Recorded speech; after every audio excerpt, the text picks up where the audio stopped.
hit the record button and we'll get started. So first of all, I want to thank everybody for taking the time out of their day to join me and participate in this very important conversation. It's kind of a interesting times with COVID-19 and with all the discussions about back to school and how to do back to school, hybrid, in person, or just completely virtual. I thought it might be a good time to talk about mental health so that we don't, forget about mental health. And, some of you that have joined us, you are either a teacher, either at the K through 12 level, or you work with youth in some capacity or another where mental health is part of your deliverables. And what I want to try to do right now is kind of share some tips on working with adolescents. And by way of getting into this conversation, I'll just share briefly my background. So I have my own company, Reggie Burton Public Relations, here in Las Vegas, Nevada. And I also have a foundation that I started 2 years ago. And forgive me, I'm admitting folks as they come in. Terrence, welcome to the conversation. We just got started. Looks like Jeff Henderson is joining us as well. So as a parent of college age kids, my oldest one, I'll talk a little bit more about him in just a second.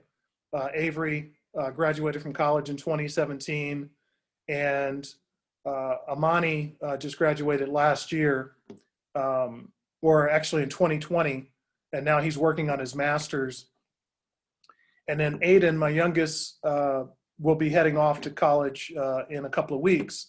One of the consistent features of this whole process is the orientation, getting to know the campus, some of the administration, the freshman 15, and where the school library is. One of the things that we don't talk about very much is mental health. And back when I was in college, and probably for Gorney and Efren and others, we talked about it in the context of getting homesick.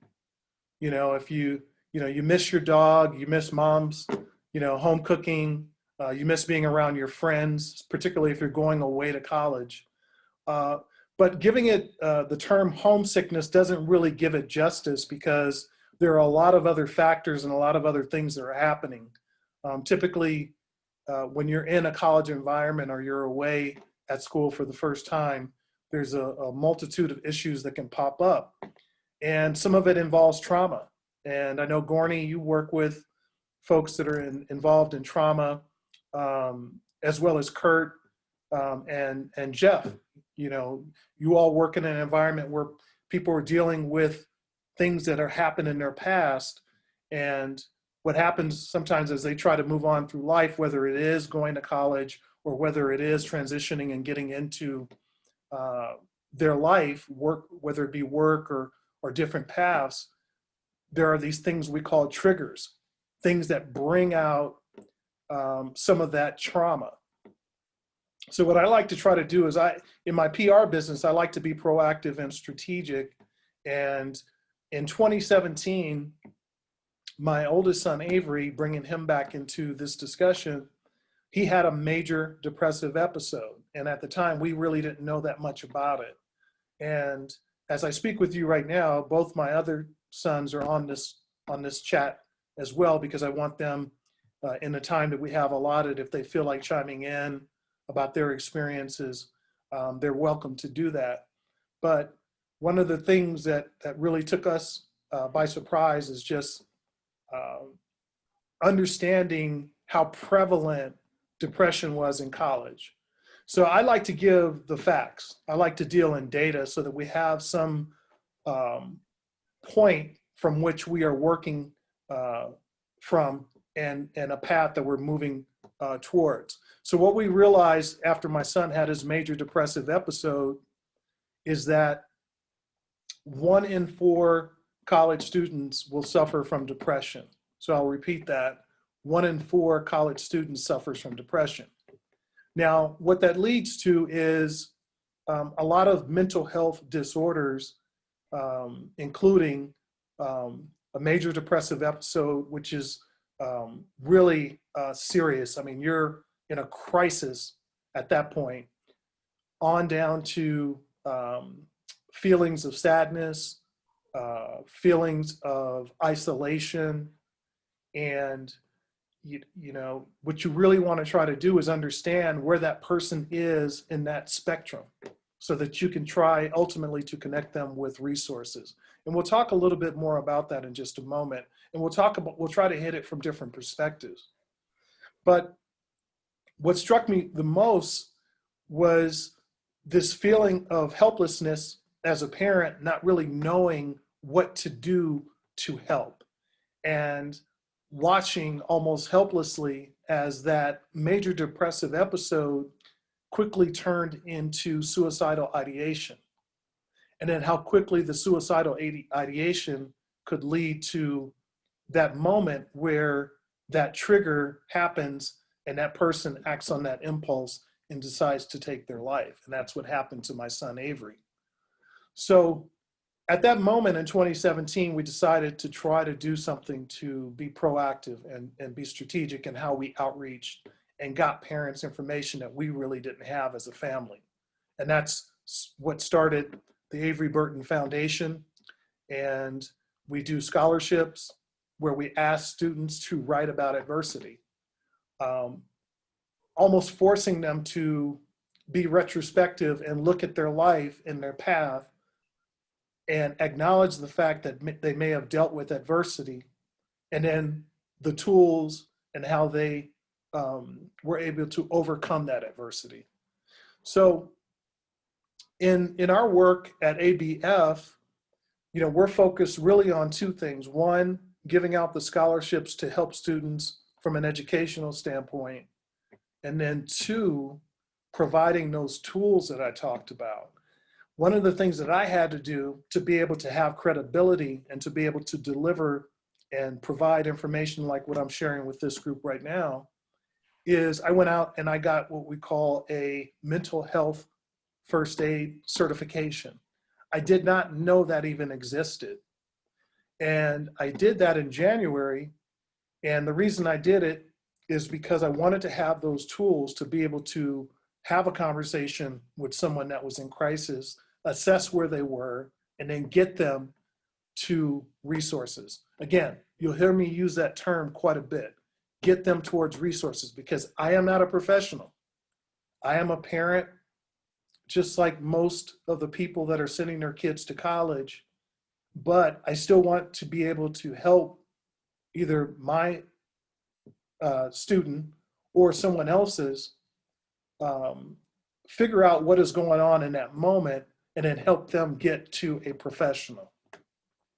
So what we do at ABF is I've taken that certification, which I took over a day, and I was able to acquire that information, sort of put it together in a presentation format that is somewhat short and pithy. It doesn't encompass everything, but it encompasses enough of the basics to allow people.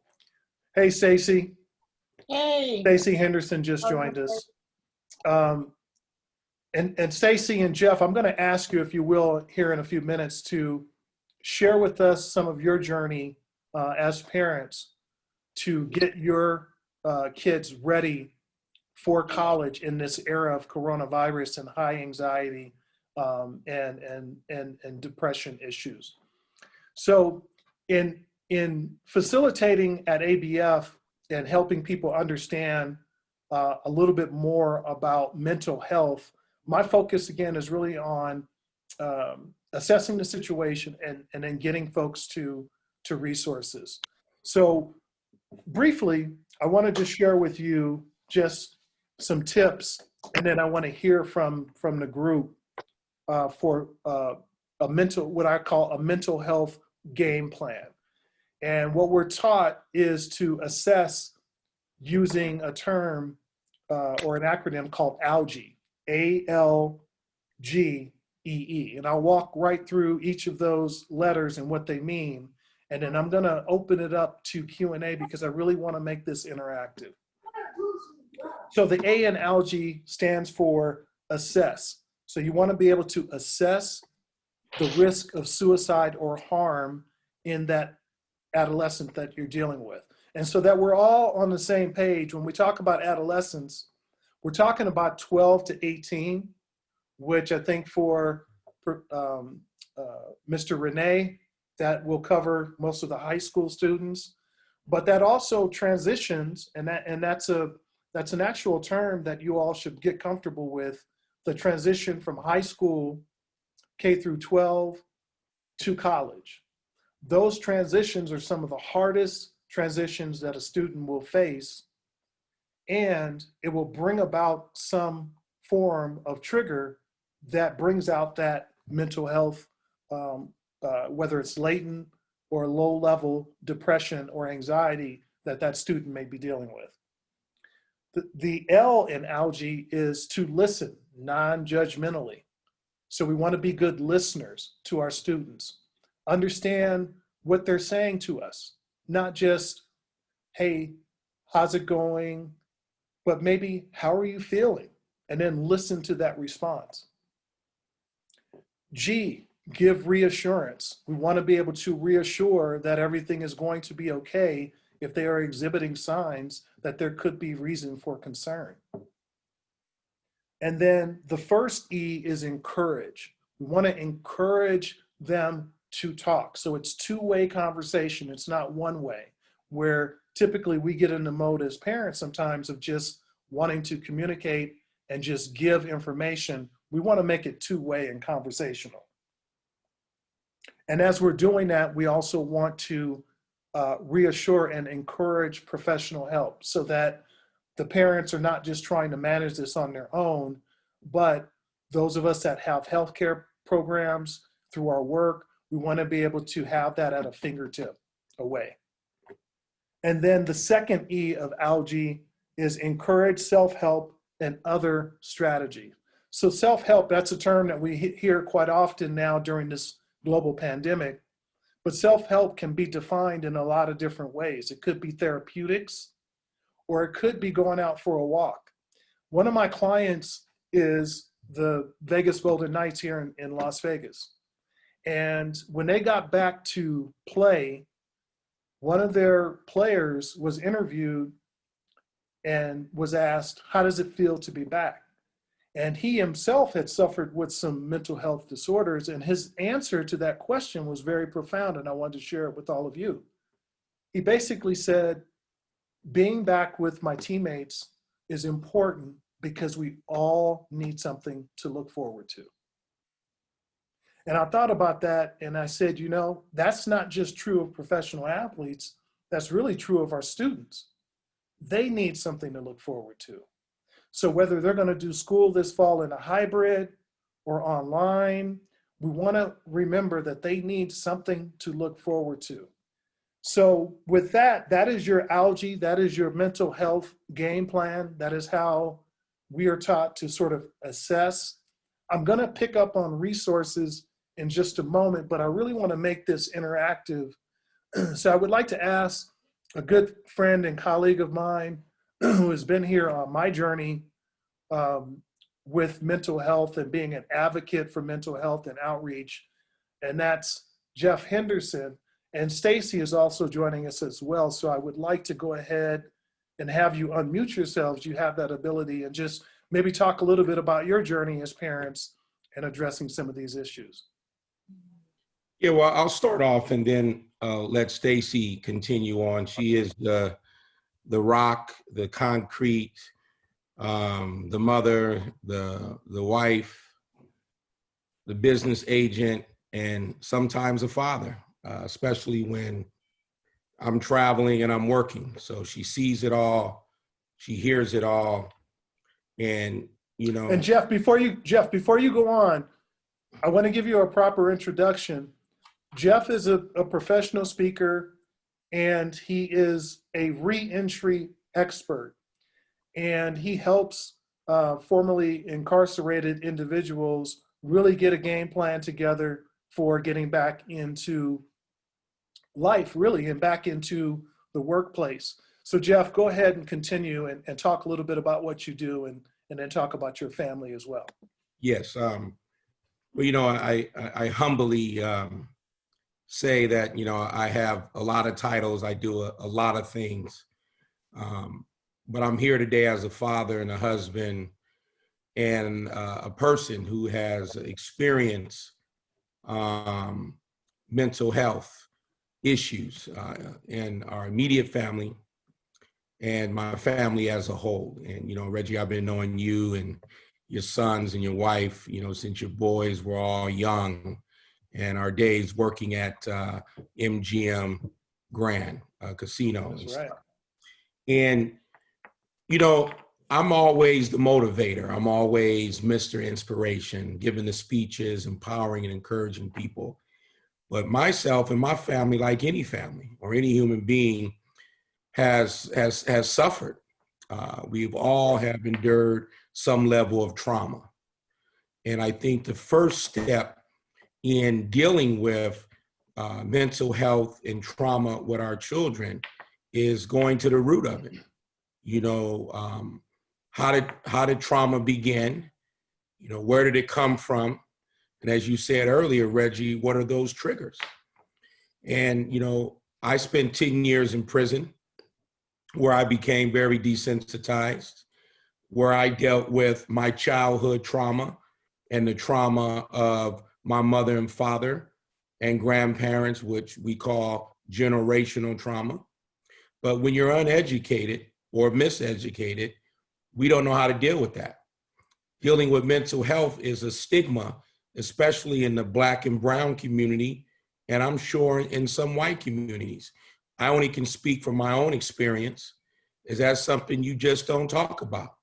All the way from child abuse, whether it's sexual, whether it's physical, whether it's drug addiction and things of those nature. We don't deal with it. We press it under the rug and we dream it away. We try to pray it away without dealing with that ugly head. And Stacy and I have been married for 22 years. And we have 5 children together, 5 extraordinary children from the ages of 7 up to 22 years of age, 2 in college. 1 just graduated, Troy, who is going into high school. And for me, coming out of prison, not knowing the impact, the psychological impact that prison had on me, the trauma that my own wife have maybe experienced from her own family, I gave a lot of my issues and passed that baggage on to my own kids, just like my parents passed it to me.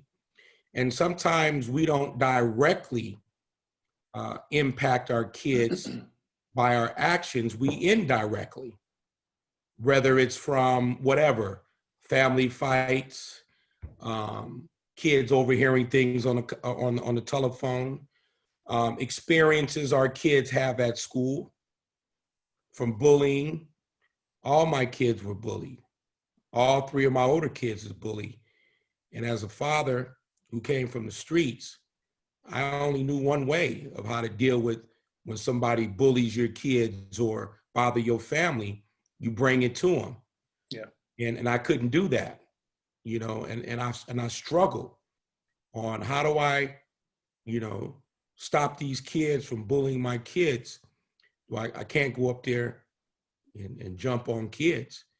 When thoughts came through my mind, I wanted to go jump on the parents of the kids. Yeah. And I couldn't do that.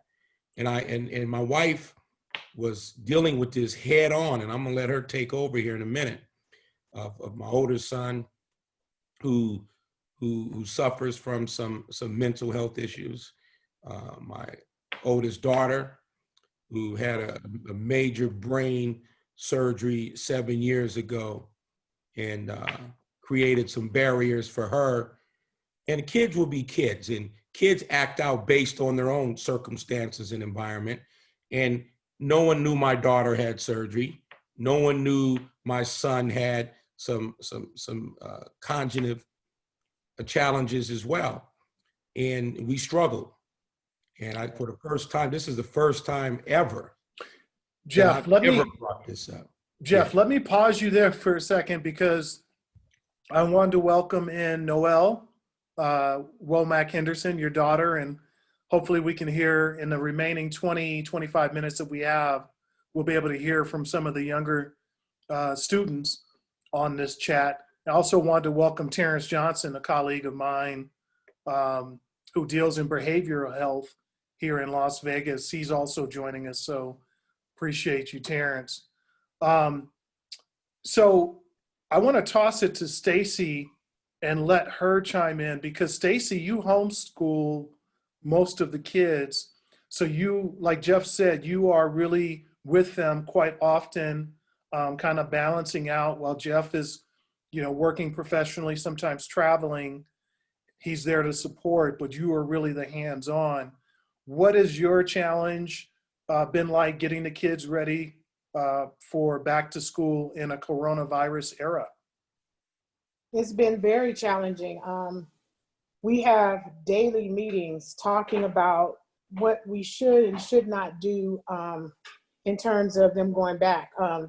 My two oldest had the opportunity to go back to school and live on campus, but there's no one there. There's no teachers there. There's no tutoring available. There's no resources at all. It's just empty campus with students, 200 students living on campus. And so we talked about it. I said, is this something you guys want to do just so that you can have your own space and just kind of,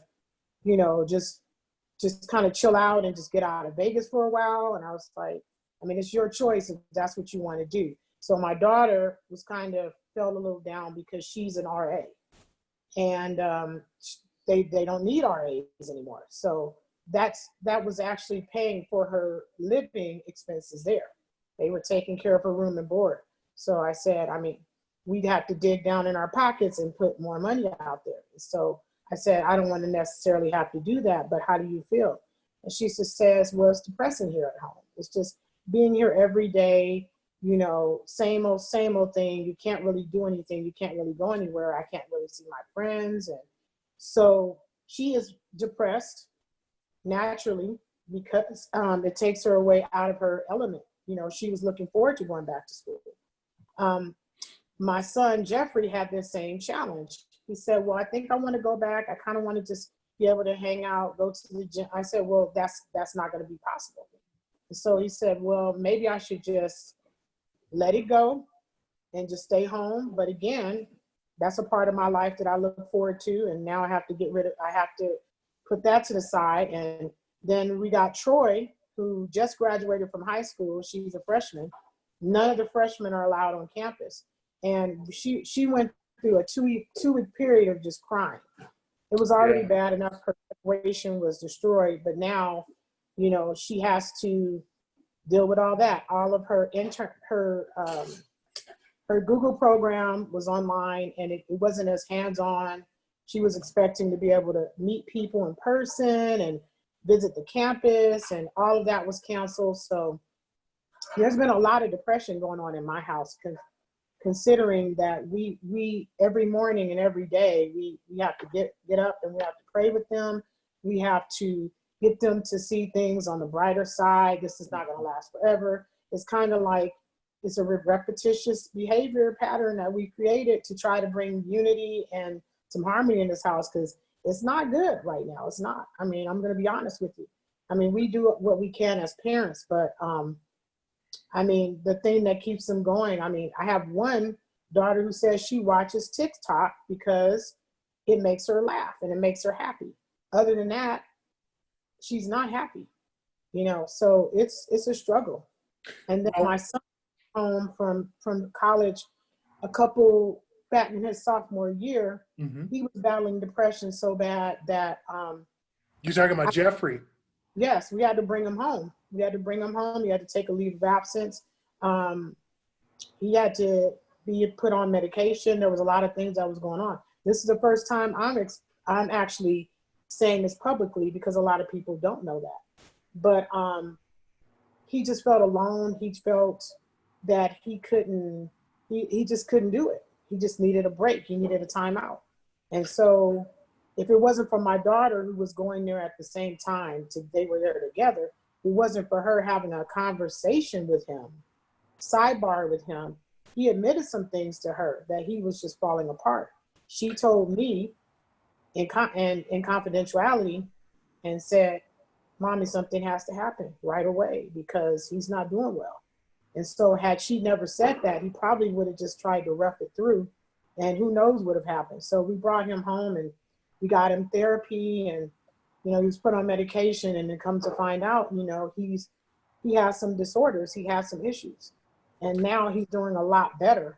And he was able to finish out his first year back was last year. So he won't be graduating on time because of that.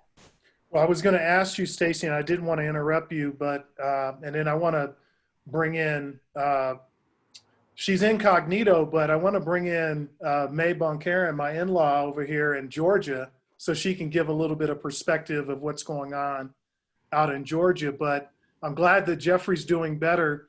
This is good for me to be able to facilitate this conversation. We're going to talk about resources probably in our next 10 minutes or so, but I'm glad that he got help. And what I'm struck by is that, we need to have more conversations like this so that we can exchange and share, right? Because as you noted, Jeff, we've known each other for many years as colleagues, and, we just now having these deeper discussions about this, right? So, May, you want to talk? Sure, I can say hi. Hello, guys. How you doing? Good, good. Did I lose you guys? I lost video. Uh-oh. Go ahead, May. Okay. Well, like what Reg said, I'm Reg. Avery was my nephew, and we miss him every day. And Avery Burton Foundation had helped, many people, and talking this out with, the family too, is helping us cope as we never knew this was going to happen. So, but like I said, this is my first time attending Zoom. So Reggie, I'm so glad you're doing this and speaking out, because yes, as school opens up and all these anxieties, and so this is very helpful.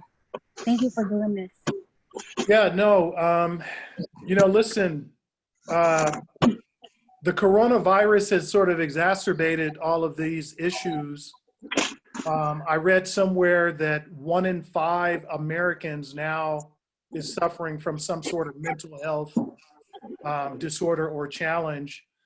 So these are things that Gorney and Kurt, Jeff, you guys know all too well. So I can't really say anything about that that you don't know. But what I can share, hopefully in the remaining few minutes that we have on this call, is a place where you can go to get resources. And I think for me, again, I'm not a professional.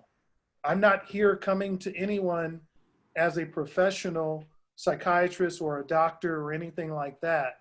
But what I am here to say is there are resources available, and whether or not you have it through your health plan, through therapy, hopefully you're getting culturally competent therapy, but you do have the ability to get help either on a college campus, and I'll just start there. If you have a student, this is something that you should know. They can go to their college health center, and they should be able to ask for help, make an appointment with a therapist. I know at UNLV, at Arizona State, and at Ball State, where my kids went to school, those are all resources available. Beyond that, beyond the university setting, and it's going to be a challenge because if you're not on campus, then how can you get there, right? So you have to be able to go into the community. And I'd like to ask maybe Terrence Johnson in a couple of minutes to maybe talk about some resources available in the behavioral services space. Terrence?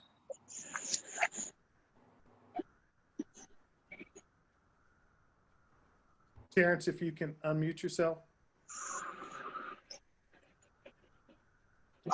Terrence, are you there?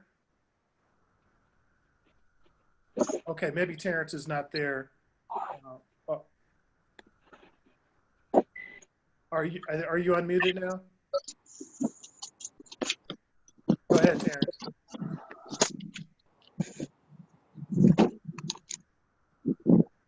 Yeah, we're having problems hearing you.